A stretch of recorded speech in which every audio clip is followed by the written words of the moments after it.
বন্ধুরা সবাইকে শুভরাত্রি জানাতে চলে এসেছি। তবে আজকে কিন্তু খুব তাড়াতাড়ি শুভরাত্রি জানাচ্ছি।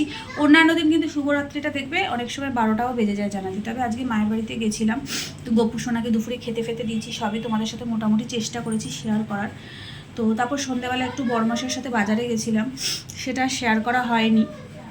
তো যাই হোক গেছিলাম হচ্ছে, অ্যাকচুয়ালি গেছিলাম হচ্ছে দুটো কারণে। মানে এখন মায়ের বাড়ি না খুব একটা যাওয়া হয় না, আর গেলেও থাকা হয় না, কেন বলে তো মেয়েদের স্কুল পড়া, এই জন্য।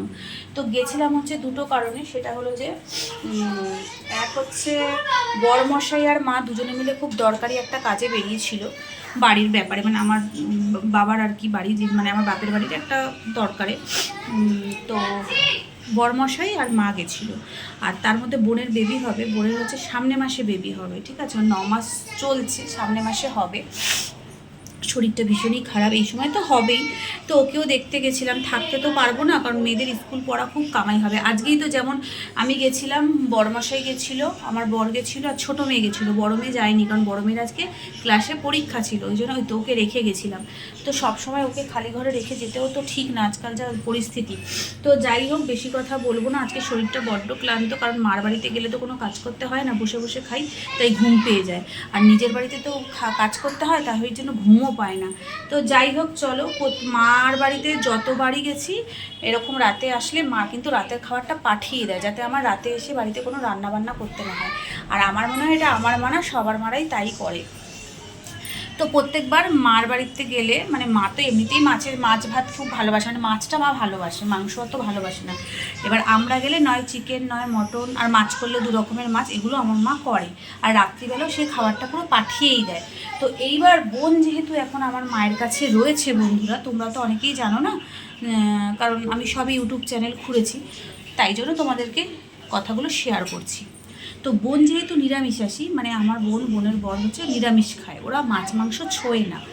সেই জন্য আমার বোনের যেহেতু বেবি হবে, এখন আমার মায়ের কাছে রয়েছে, কারণ ওর শরীরটা খারাপ।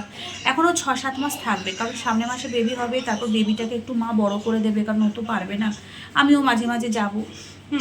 তা ওই 6-7 মাস মার ঘরে মাছ মাংস কিছুই হবে না, কারণ আমার বোন যেহেতু ছোঁয়াটাও খায় না মাছ মাংসের।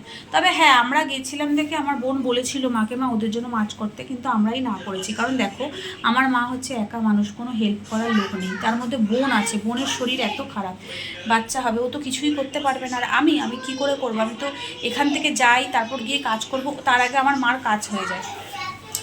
তো আমি মাকে বলেছি, মা মাছ ভাত কিচ্ছু করবে না, বাড়িতে তো মাছ খাই, মাছ মাংস খাই।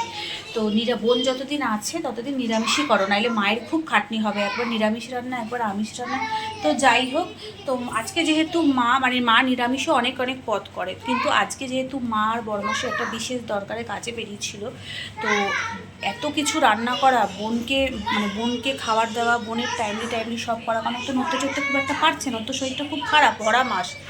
তো ওই জন্য মা আজকে বেশি কিছু রান্না করতে পারেনি, যেহেতু মা আবার বাইরেও বেরিয়েছিল একটা দরকারে বড়মাসের সাথে, তাই জন্য মা কী করেছে, ফ্রাইড রাইস, দেখো কতগুলো বাটি ফ্রাইড রাইস দিয়েছে।